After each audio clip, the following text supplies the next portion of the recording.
आप पहले विजन तय कीजिए।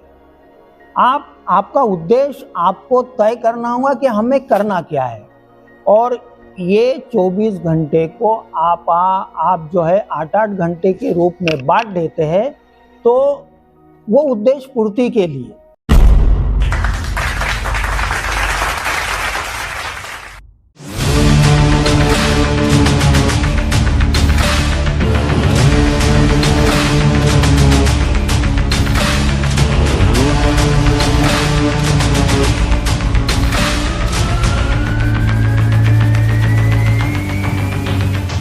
नमस्कार, मैं आपका स्वागत करता हूँ लीड लैब के मंच पर। जिस प्रकार हम विभिन्न क्षेत्रों के दिग्गजों से आपको मिलाते हैं, उसी प्रकार विधि के क्षेत्र यानी कि कानून के क्षेत्र के एक दिग्गज देवेंद्र चौहान सर से हम आपको मिलाने जा रहे हैं, जो कि एक एडवोकेट साथ ही लॉ प्रोफेसर है। सर, आपका स्वागत है लीड लैब के मंच पर।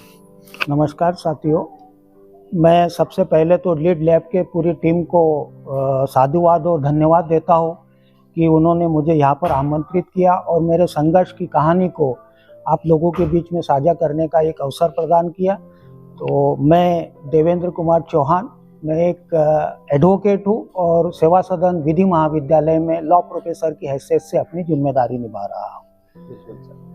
सर, हमारा पहला क्वेश्चन तो ये रहता है कि आपका बचपन से लेके अभी तक का सफ़र जी एक छोटे से रूप में। देखिए, जीवन परिचय जो बचपन का मैं बात कहूँ तो सर बहुत ही संघर्षमय जीवन रहा, और उन दिनों को मैं याद भी करता हूँ तो आज भी रोंगटे खड़े होते हैं। सभी इच्छाओं को दबाकर जीवन बचपन बीता है, बहुत ही आर्थिक तंगाई में, कठिनाइयों में, क्योंकि पिताजी अकेले कमाने वाले थे और मैं और मेरी 3 बहनें, मतलब इस प्रकार से पिताजी के कमाई पर पूरा हम लोगों का 6 लोगों का परिवार निर्भर था। तो प्रारंभिक जो प्राथमिक शिक्षा मेरी हुई है वो अमरावती के तहसील प्लेस है दरियापुर में प्रारंभिक शिक्षा हुई। उसके बाद में मैं इच्छापुर आया और इच्छापुर से 7 किलोमीटर दूरी पर महाराष्ट्र का ग्राम है अंतुरली में मेरे पिताश्री ने मेरा दाखला करवा दिया था। तो कक्षा 5वीं से लेकर कक्षा 12वीं तक का मैं अंतुरली में पढ़ाई की। तो बहुत ही आर्थिक कठिनाइयों में रहा ये बचपन का एजुकेशन। कभी कभी तो बच्चे जो साथी मित्र थे उनकी मैं लिफ्ट लेके चले जाता था, अप डाउन कर लेता था। कभी वो निकल जाते तो मैं किराए की साइकिल जो 1.5 रुपये रोज हुआ करता था उस समय, किराए की साइकिल लेकर मैं साइकिल से 7 किलोमीटर जाना और 7 किलोमीटर आना करता था। तो शिक्षा जो है, स्कूल लाइफ जो इस प्रकार भी थी। उसके बाद में जब मैं 12वीं कक्षा पास हुआ तो सेवा सदन महाविद्यालय में मैंने ग्रेजुएशन के लिए दाखला लिया। सेवा सदन महाविद्यालय की जो आज वर्तमान में विधि महाविद्यालय जहाँ पे बना है, वहाँ पे सेवा सदन महाविद्यालय का हॉस्टल हुआ करता था। हॉस्टल में मैं रहता था। तो ग्रेजुएशन करने के दौरान भी घर से तो कोई पैसे आते नहीं थे, क्योंकि पिताजी पर इतने बड़े परिवार की जिम्मेदारी थी। तो मैं प्राइवेट जॉब भी करता था और कॉलेज भी अटेंड करता था, और कुल मिलाकर मैंने ही मेरे जो सेल्फ इनकम बोलिए उसको, कि काम भी किया और मेरा ग्रेजुएशन पूरा किया। ग्रेजुएशन होने के बाद में सेवा सदन कॉलेज से ग्रेजुएशन मेरा कंप्लीट हुआ, और एक इच्छा थी मेरे माताजी का मार्गदर्शन बोलिए या मेरी इच्छा बोलिए उसको, एक अधिवक्ता बनने की मेरी इच्छा थी। तो इंदौर क्रिश्चियन कॉलेज इंदौर में मैंने LLB के लिए एडमिशन लिया। 2000 की बात है, वर्ष 2000 की। इंदौर क्रिश्चियन कॉलेज इंदौर से मेरा LLB हुआ। इसी दौरान क्या था सर कि मुझे पत्रकारिता या साहित्य से लगाव था। तो दैनिक भास्कर में एक संपादकीय पृष्ठ पर पाठकों के पत्र छपा करते थे। तो उसी दौरान मैं पत्र जो लेटर 15 पैसे का आता था उस समय, पत्र दैनिक भास्कर को भेजता था और वो संपादकीय पृष्ठ पर छपते थे। तो क्या हुआ कि उस समय दैनिक भास्कर का ब्यूरो ऑफिस खंडवा हुआ करता था, लेकिन वो जैसा उनको उनकी व्यवस्था के हिसाब से उनको बुरहानपुर में ब्यूरो ऑफिस खोलना पड़ा। तो जो मेरे पत्र वहाँ पे छपे थे, उस पत्रों के हवाले से मेरा नाम सामने आया कि ये बच्चा जो है कुछ अच्छे पत्रकार, मतलब अच्छे संपादकीय साहित्य के रूप में रुचि रखता है और पत्र लेखन भी करता है। तो मुझे दैनिक भास्कर के जो ब्यूरो ऑफिस खुला बुरहानपुर में, उसमें नगर संवाददाता की जिम्मेदारी दैनिक भास्कर की ओर से भास्कर पत्रकारिता अकादमी की ओर से सौंपी गई। तो एक वहाँ से मुझे मासिक वेतन मिलता था, तो एक आमदनी का जरिया हो गया। और LLB 2003 में मैं जब पास आउट होने के बाद में मैंने बार काउंसिल जबलपुर में अपना अधिवक्ता के रूप में पंजीयन करवाया और अधिवक्ता के रूप में मैं बुरहानपुर में प्रैक्टिस के लिए बुरहानपुर न्यायालय में शुरुआत की मैंने।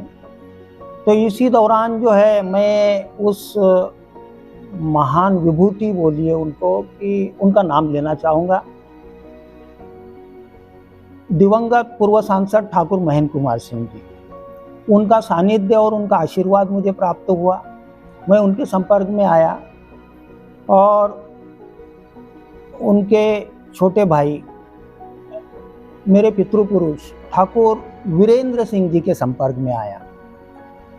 तो उनके द्वारा मुझे जो है नवल सिंह सहकारी शक्कर कारखाने का अधिवक्ता नियुक्त किया गया। साथ ही सेवा सदन शिक्षा समिति का अधिवक्ता नियुक्त किया गया। फिर धीरे धीरे करके मैं जिला सहकारी केंद्रीय बैंक का भी पैनल लॉयर बना। तो कुल मिलाकर जो ठाकुर वीरेंद्र सिंह जी का आशीर्वाद मुझे मिला और उनके सानिध्य में मैं आया और उनका मुझे मार्गदर्शन मिला, तो उससे इन सहकारिता की संस्थाओं से जब मैं जुड़ा तो मेरे सामने जो है, मेरे पास अनेकों बहुत यूँ बोलिए कि बहुत अच्छे केसेस मुझे निपटाने का अवसर मिला और मेरा तजुर्बा भी बढ़ा। तो कुल मिलाकर ये जो है, यही मेरा एजुकेशन और शिक्षा के क्षेत्र में और वकालत के क्षेत्र में ये मेरा जीवन रहा है।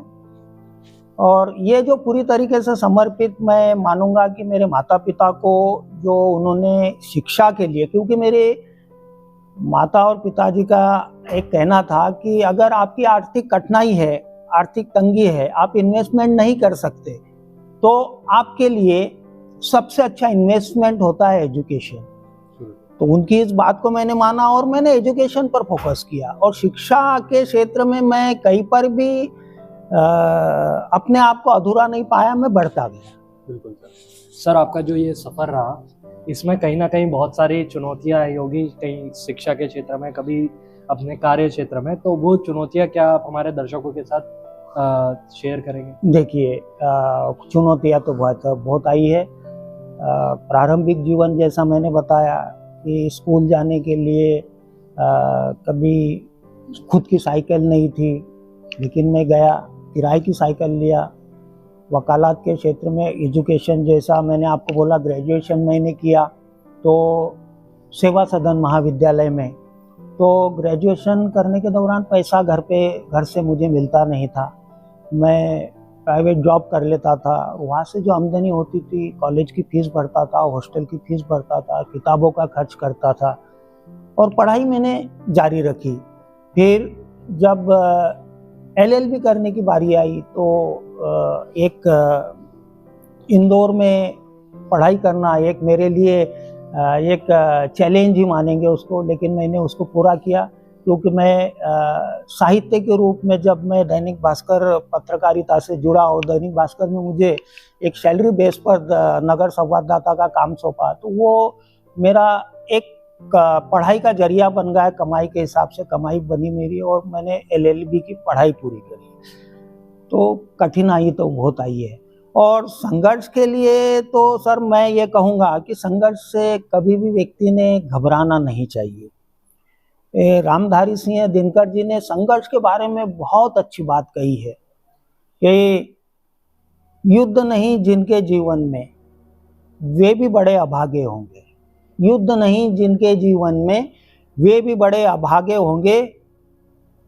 या तो प्रण तोड़ा होगा या फिर रन से भागे होंगे। तो आपको रन से भागना नहीं है, जीवन है तो संघर्ष है, और संघर्ष अगर आप करोगे तो सफलता तो आपके पीछे दौड़ेंगी। सफलता के पीछे हमें नहीं भागना है, हमें अपने आप को काबिल बनाना है। तो संघर्ष तो आपको करना पड़ेगा, और संघर्ष से कभी घबराना नहीं है। एक मैं कहूँ कि आपको अलादीन का चिराग दे दिया जाए, आप जो बोलोगे वो आपको मिल जाएगा। तो आप जो बोलोगे, जो इच्छा व्यक्त करोगे वो तो आपको मिल जाएगा, लेकिन दोस्त जीने का आनंद नहीं आएगा। तो संघर्ष करके जो कामयाबी मिलती है वो उस कामयाबी का मजा ही कुछ और है। सर मेरी टीम के द्वारा मुझे पता चला था कि आप सामाजिक क्षेत्र में भी आपके ओर से कुछ निःशुल्क सेवाएं देते हैं। हाँ, तो वो निःशुल्क सेवाएं क्या है? देखिए, वकालत के क्षेत्र में जो है मैं आपको मेरी पारिवारिक पृष्ठभूमि बताता हूँ। मेरे परिवार में मेरी धर्मपत्नी और मेरी दो बेटियां हैं। वो दोनों बेटियां लाडली लक्ष्मी हैं। तो मैं वकालत के माध्यम से, ये मेरी बेटियों से प्रेरणा लेकर मैंने एक सेवा शुरू की है कि मैं जो बेटियों के माता पिता है, उन बेटियों के माता पिता की जो किसी भी प्रकार की कानूनी कोई समस्या है, चाहे वो विभागीय हो, चाहे वो न्यायालयीन हो, तो प्रकरण लगाना, न्याय दिलाना, प्रकरण में न्यायालय में पैरवी करना, सारी कार्रवाई मैं जो है निःशुल्क करता हूँ। ये मेरे बेटियों से प्रेरणा मुझे मिली है। और दूसरी बात जो है, नशे के बारे में मैं बड़ा मन व्यथित होता है कि नशे के कारण शराबियत के कारण जो है कई परिवार बर्बाद हो रहे हैं। तो WHO ने, जो वर्ल्ड हेल्थ ऑर्गेनाइजेशन है, उसने अल्कोहलिज्म को बीमारी तो मान लिया है, लेकिन मेडिकल साइंस में अभी तक इस शराबीपन की बीमारी का कोई इलाज नहीं है। उसका एकमात्र इलाज जो है अल्कोहलिक्स एनोनिमस, जो विश्वव्यापी संस्था है, उनका आध्यात्मिक कार्यक्रम है। तो वो कार्यक्रम का मैसेज मुझे सूरत के एक रिहेबिलिटेशन सेंटर से मिला। उनके डायरेक्टर श्री धवल देवगनिया जी से, उनके संपर्क में मैं अभी भी रहता हूँ। तो कार्यक्रम मुझे बड़ा अच्छा लगा। शराब से दूर रहना और शराब से दूर रहकर अच्छा जीवन कैसे जीना, ये पूरा आध्यात्मिक कार्यक्रम है। वो प्रोग्राम मैं ले रहा हूँ और मैं चाहता हूँ कि वो प्रोग्राम मैं बुरहानपुर में लाऊं, ताकि देखिए, शराब तो हर कोई छोड़ना चाहता है, लेकिन शराब छोड़ नहीं पाता है। मेडिकल साइंस भी हताश है। तो क्यों ना मेरा ये प्रयास रहेगा कि जो मैसेज मुझे मिला, मैं बुरहानपुर वासियों के लिए भी वो प्रोग्राम को शुरू करूं, और मुझे विश्वास है मेरा ईश्वर मुझे इसमें मदद करेगा। सर, ये बात तो आपकी समाज के लिए बहुत अच्छी रहेगी जी। कहीं ना कहीं बहुत सारे ऐसे लोग हैं जो शराब भी तो बन गए हैं, उसके चपेट में तो आ गए हैं, लेकिन वो छोड़ना चाहते हैं। तो कहीं ना कहीं वो हमारे बुरहानपुर जिले को सहयोग भी करेगा। साथ ही मेरा एक और क्वेश्चन रहता है कि जब कानून की बात आती है, न्यायालय की बात आती है, तो बहुत सारे लोग ऐसे हैं जो जागरूक नहीं रहते जी। तो उन्होंने अपने एडवोकेट को किस बेसिस पे चुनना चाहिए, और किस प्रकार के केसेस के लिए किस प्रकार का एडवोकेट होता है? देखिए, वकालत के क्षेत्र में तो जो सरसरे तौर पर अपन बोले, दो क्षेत्र है, एक तो सिविल और एक होता है क्रिमिनल, फौजदारी और दीवानी। तो फौजदारी के क्षेत्र में जो आते हैं सर, फौजदारी में जो आते हैं, जो कानून का उल्लंघन करने पर जो प्रकरण दर्ज होते हैं, वो सारी प्रकरण फौजदारी में आती है। और जो संपत्ति के विवाद होते हैं, वो संपत्ति के विवाद सिविल में आते हैं। तो उस हिसाब से मेरी बुरहानपुर वासियों को सलाह रहेंगी कि आप पहले अपने मुकदमा तय करें कि आपका मुकदमा है क्या, आपकी समस्या है क्या, क्या सिविल की है या क्रिमिनल की है। तो उस हिसाब से फिर आपको अधिवक्ता चयन करने में मतलब सरलता होगी। जी, मीन्स कि अगर कोई अपराध हो रहा है, कानूनी अपराध हो रहा है, तो वो क्रिमिनल में आएगा, जिसको हम हिंदी में फौजदारी बोलेंगे। और अगर प्रॉपर्टी से रिलेटेड, संपत्ति से रिलेटेड बात है, तो वो सिविल में आएगा, जिसको हम लोग दीवानी बोलेंगे। बिल्कुल सर।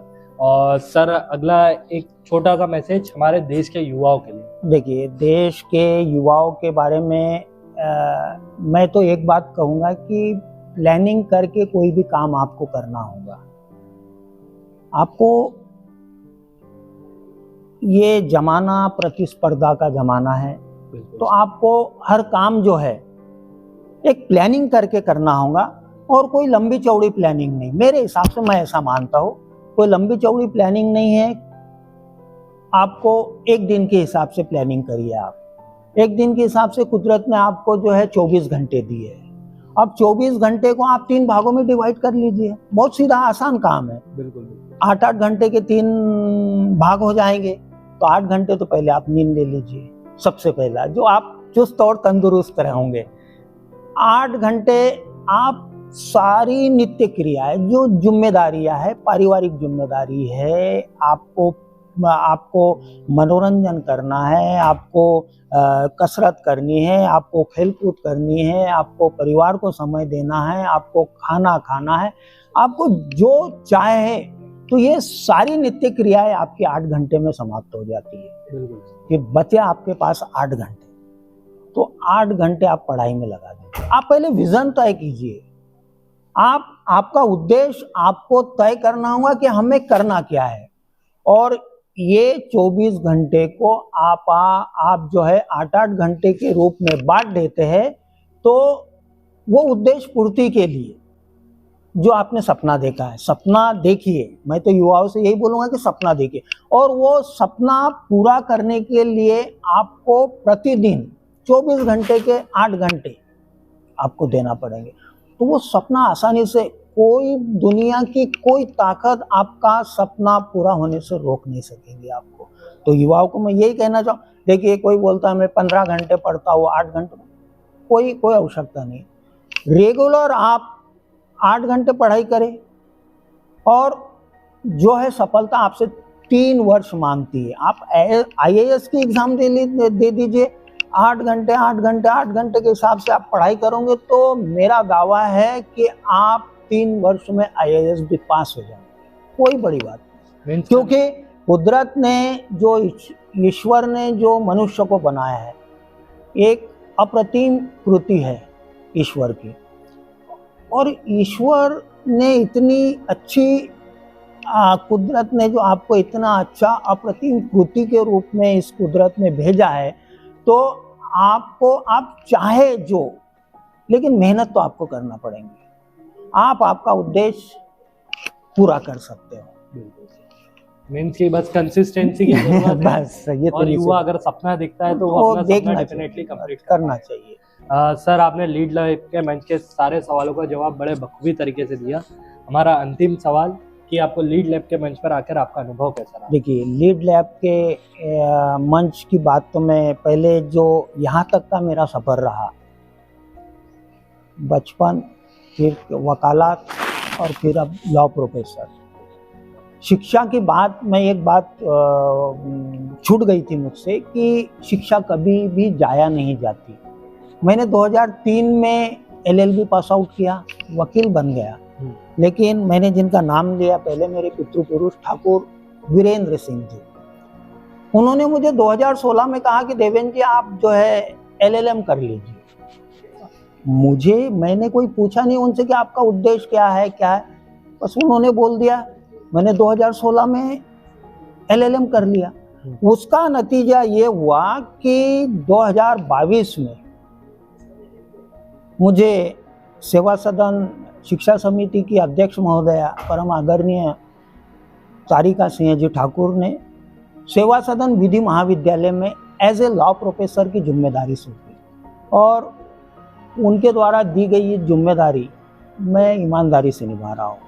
तो शिक्षा कभी भी जाया नहीं जाती। 2003 में मैं LLB हो गया, वकील बन गया। 2016 में मैं LLM कर रहा हूँ। उसके बाद में मैं 2022 में लॉ प्रोफेसर बन रहा हूँ। तो कहीं ना कहीं शिक्षा तो आपके काम आएंगी और ये सारी सफलता का जो श्रेय है, एक तो शिक्षा के क्षेत्र में मेरे माता पिता, वकालत के क्षेत्र में जो है यहाँ के बुरहानपुर शहर के वरिष्ठ अधिवक्ता आदरणीय ज्ञानेश्वर जी मोरे, और कैरियर के क्षेत्र में जो मैं आपको बात करूँ, करियर में मेरे पितृपुरुष ठाकुर वीरेंद्र सिंह जी, उनका मुझे मार्गदर्शन मिला, उनका आशीर्वाद मिला। और वर्तमान में पूर्व विधायक ठाकुर सुरेंद्र सिंह जी, उनका भी आशीर्वाद मुझे मिलता है, उनका भी मार्गदर्शन मिलता है। और जहाँ तक सामाजिक पृष्ठभूमि में, सामाजिक क्षेत्र में बोलूँ, मेरी एक धर्मपत्नी और मेरी 2 बेटियाँ, इनका मुझे साथ हमेशा मिलता है। और यूँ कहे कि मेरी पत्नी जो है एक संबल के रूप में, एक शक्ति के रूप में मेरे साथ में खड़ी रहती है। और रही बात लीड लैब के मंच की, तो बहुत अच्छा मंच है। दर्शकों तक, बुरहानपुर वासियों तक आप जो ये संघर्ष की कहानियाँ प्रसारित कर रहे हो, उससे, उस संघर्ष से बुरहानपुर वासियों को रूबरू करा रहे हो, वो वाकई में काबिले तारीफ है। तो मैं इसके लिए तो आपका फिर से पूरी टीम को और आपको धन्यवाद अदा करता हूँ, और आपने मुझे यहाँ पे आमंत्रित किया, इसके लिए आपका धन्यवाद। सर, हमारी टीम को विश्वास है कि जिस तरीके से आपने युवाओं के लिए एक मैसेज दिया कि आपको सपने देखना है और सपने के पीछे कंसिस्टेंट के साथ पॉजिटिव होके निरंतर रहना है, तो आप सफलता को डेफिनेटली पाएंगे। हमारे युवा उसको अपनाएंगे और अपने फील्ड में, अपने क्षेत्र में सफल होंगे। बहुत बहुत धन्यवाद। धन्यवाद।